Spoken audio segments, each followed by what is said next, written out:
नमस्कार विद्यार्थी मित्रांनो, स्वागत आहे तुमचं SK MPSC अकॅडमी या आपल्या यूट्यूब चॅनलमध्ये। आज दिनांक 9 नोव्हेंबर 2023 वार आहे गुरुवार। तुमच्यासाठी घेऊन आलो आहे संपूर्ण वृत्तपत्र विश्लेषण। आजच्या या अंकामध्ये आपण महत्त्वपूर्ण 2 न्यूजची चर्चा करणार आहोत, ज्यामध्ये आपण थक हमी योजना नेमकी काय आहे तिचा अभ्यास MCQच्या माध्यमातून करणार आहोत। त्याचबरोबर पुढची जी न्यूज आहे QS world university ranking Asia 2024 ही जी रँकिंग आहे आणि यामध्ये भारतीय शैक्षणिक संस्थांचा काय क्रमांक आला आहे, काय पॉझिटिव्ह न्यूज आहे याची चर्चा या ठिकाणी आपण स्पर्धा परीक्षा दृष्टिकोनातून करणार आहोत। चला तर जी काही आजची आपली डिस्कशन आहे तिला या ठिकाणी आपण सुरुवात करूया। या ठिकाणी आजची जी आपली पहिली न्यूज आहे ती थक हमी योजनेबाबत आहे। न्यूज अशी आहे, थक हमी योजना भासणार, म्हणजे जी काही थक हमी योजना आहे ती बंद करण्यात आली आहे। या योजनेची जर पार्श्वभूमी तुम्हाला सांगायचं झालं तर जे काही आपल्याकडे सहकारी तत्वावर साखर कारखाने आहेत त्या साखर कारखान्यांना अडचणीच्या वेळी कर्ज देणारी ही एक योजना होती, जी की आता या ठिकाणी राज्य सहकारी बँकेने बंद केली आहे। त्या संबंधित जो काही आपला प्रश्न आहे तो प्रश्न या ठिकाणी तुम्ही पाहू शकताय। थक हमी योजनेअंतर्गत साखर कारखान्यांना कर्ज पुरवठा कोणती बँक करते? तर या प्रश्नात जे काही उत्तर आहे ते या ठिकाणी आपण शोधण्याचा प्रयत्न करूया। सर्वप्रथम चर्चा करूया ती योजना नेमकी काय आहे। तर ही जी योजना आहे, जे काही आजारी सहकारी साखर कारखाने आहेत या सहकारी साखर कारखान्यांना राज्य सरकारच्या हमीवर सुरू करण्यात आलेली ती एक कर्ज पुरवठा योजना आहे। म्हणजे सहकारी कारखान्याची आर्थिक परिस्थिती डबघाईला आलेली आहे, मग या कारखान्यांना कर्जाची गरज असते, परंतु या कारखान्यांना कोणत्याही बँकेकडून कर्ज पुरवठा केला जात नाही, कारण साखर उद्योगाची काही सध्याची परिस्थिती आहे ती हालाकीची आहे। मग या परिस्थितीमध्ये जे काही राज्य सरकार आहे, राज्य सरकार जे काही कर्ज बँक देणार आहे त्याची हमी घेते। म्हणजे जर इन फ्युचरमध्ये साखर कारखान्यांनी जर कर्जाचा पुरवठा नाही केला किंवा कर्जाची परतफेड नाही केली तर अशा परिस्थितीत ती जबाबदारी राज्य सरकारची असेल, अशा प्रकारची ती योजना आहे। त्याचबरोबर राष्ट्रीय सहकार विकास निगमच्या मार्जिन मनी लोन योजनेच्या धर्तीवर जे काही सहकारी साखर कारखाने अडचणीत आले आहेत त्या सहकारी साखर कारखान्यांना राज्य सहकारी बँकेकडून केवळ 8% व्याज दराने कर्ज उपलब्ध करून देणे या संबंधित योजना आहे। या ठिकाणी महत्त्वाचे 3 पॉइंट आपल्यासाठी आहेत। एक तर राष्ट्रीय सहकारी विकास निगमची जी काही मार्जिन मनी लोन योजना आहे त्या योजनेचा बेस घेऊन किंवा त्या योजनेच्या धर्तीवरच महाराष्ट्रामध्ये सहकारी साखर कारखान्यांना कर्ज पुरवठा करण्यासाठी राज्य सहकारी बँकाकडून ही थक हमी योजना सुरू करण्यात आली आहे, ज्यामध्ये केवळ व्याजाचा दर हा 8% ठेवण्यात आलेला आहे। परंतु ही जी योजना आहे ती मुख्यमंत्री पृथ्वीराज चव्हाण यांच्या कार्यकालामध्ये बंद झाली होती। याच्या मागचं मुख्य कारण म्हणजे जे काही साखर कारखाने आहेत त्या साखर कारखान्यांना ज्या कर्जाच्या अटीवर कर्ज देण्यात आला आहे त्या अटींची पूर्तता साखर कारखान्याकडून केली जात नव्हती। परिणामी राज्य सरकारवर जो काही सबसिडीचा भार आहे किंवा पैशाचा भार आहे तो वाढत होता। यासाठी तत्कालीन मुख्यमंत्री पृथ्वीराज चव्हाण यांनी ही योजना बंद केली होती। परंतु विद्यमान सरकार महायुतीचे आहे आणि या सरकारने पुन्हा ही योजना सुरू केली होती।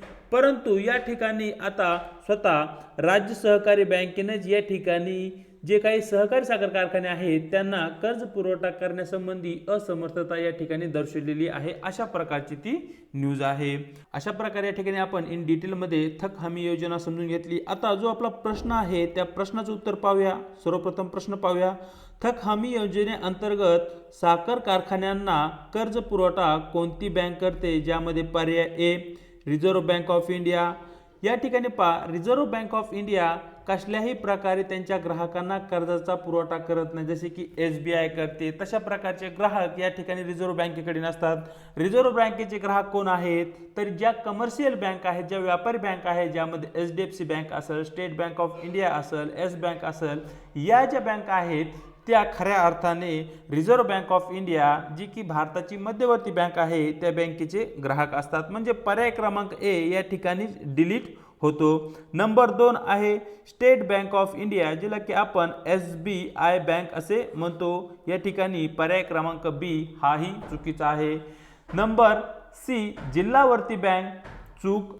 नंबर डी राज्य सहकारी बँक, या ठिकाणी आपलं योग्य उत्तर आहे राज्य सहकारी बँक। या काय करतात, थक हमी योजनेअंतर्गत साखर कारखान्यांना कर्ज पुरवठा करण्याचं कार्य करतात। चलूया पुढच्या न्यूजकडे, जी की QS मानांका संदर्भात आहे। न्यूज अशी आहे, QS मानांकनात भारताची चीनवर मात, अशा प्रकारची एक पॉझिटिव्ह आणि चांगली न्यूज आपल्या समोर आहे। तिला या ठिकाणी आपण वस्तुनिष्ठ प्रश्नाच्या माध्यमातून अभ्यासणार आहोत। सर्वप्रथम आपला जो प्रश्न आहे तो प्रश्न पाहूया।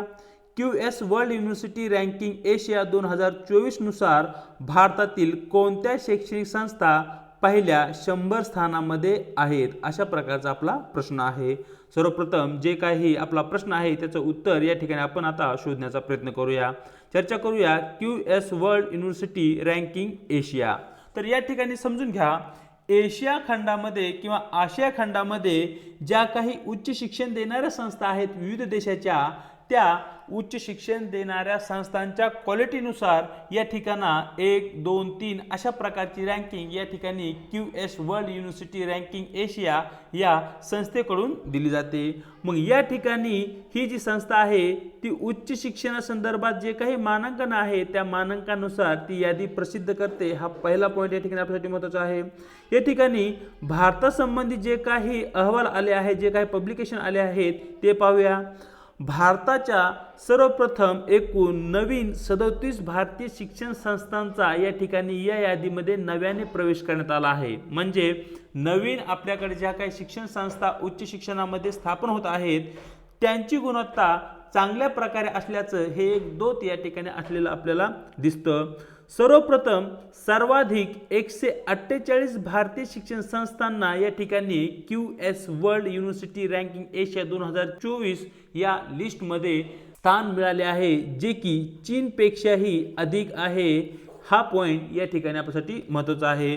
महत्त्वाच्या संस्था ज्यांना की या संस्थेमध्ये पहिल्या 100 शैक्षणिक संस्थांमध्ये स्थान भेटलं आहे त्यामध्ये मुंबई, दिल्ली, मद्रास, खरगपूर, कानपूर या ठिकाणच्या ज्या काही IITs आहेत, IISP आहे, यांना या ठिकाणी स्थान भेटले आहे। दिल्ली विद्यापीठ आहे, बंगळुरू विद्यापीठ आहे, असे या ठिकाणी ते स्थान भेटलेले आहे।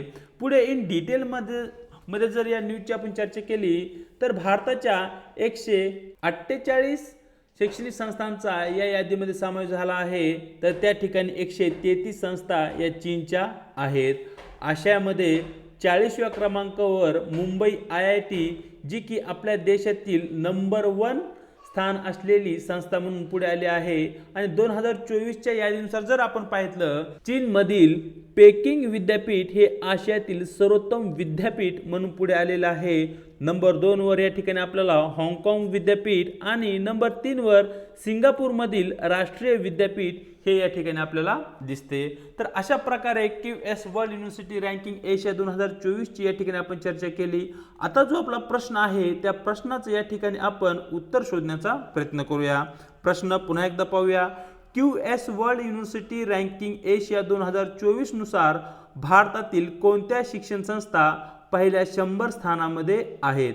तर मित्रांनो, या ठिकाणी जे काही शिक्षण संस्था आहेत त्यामध्ये IIT मुंबई अगदी बरोबर, IIT खरगपूर अगदी बरोबर, IIT कानपूरचाही त्या ठिकाणी समावेश करण्यात आला आहे आणि IIT दिल्ली या ठिकाणी त्या ठिकाणी समावेश करण्यात आलेला नाहीये। दिल्ली विद्यापीठ, ज्याला की आपण JNU म्हणतो, त्या विद्यापीठाचा त्या ठिकाणी समावेश करण्यात आला आहे।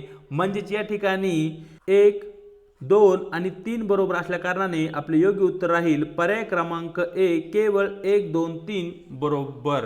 तर अशा प्रकारे आजच्या ज्या काही आपल्या महत्त्वाच्या 2 न्यूज होत्या त्यांची या ठिकाणी आपण चर्चा केली आहे। व्हिडिओ जर तुम्हाला आवडला असेल तर व्हिडिओ लाईक करायचे, व्हिडिओ समोर तुमच्या कमेंट या आपल्यासाठी महत्त्वाच्या आहेत। व्हिडिओला आपल्या मित्रांसोबत आणि स्पर्धा परीक्षेमध्ये असणारे जे काही विद्यार्थी आहेत त्या विद्यार्थ्यांसोबत आपल्याला शेअर करायचे आणि त्याचबरोबर आम्हाला प्रोत्साहन म्हणून अशा प्रकारचे नवनवीन व्हिडिओ आम्ही तुमच्यासाठी आणावेत यासाठी आपल्या चॅनलला तुम्हाला सबस्क्राईब ही करायचं आहे। त्याचबरोबर व्हिडिओच्या डिस्क्रिप्शन बॉक्समध्ये आपल्या टेलिग्राम चॅनलची लिंक देण्यात आली आहे, ते टेलिग्राम चॅनलही त्या ठिकाणी तुम्हाला जॉईन करायचे आहे, ज्याच्या माध्यमातून आपल्या व्हिडिओच्या लिंक्स आणि त्याचबरोबर ज्या काही नवनवीन अपडेट या ठिकाणी आहेत त्याची माहिती तुम्हाला त्या ठिकाणी भेटून जाईल। आज इथेच थांबत आहोत, भेटू एका नवीन व्हिडिओ सोबत।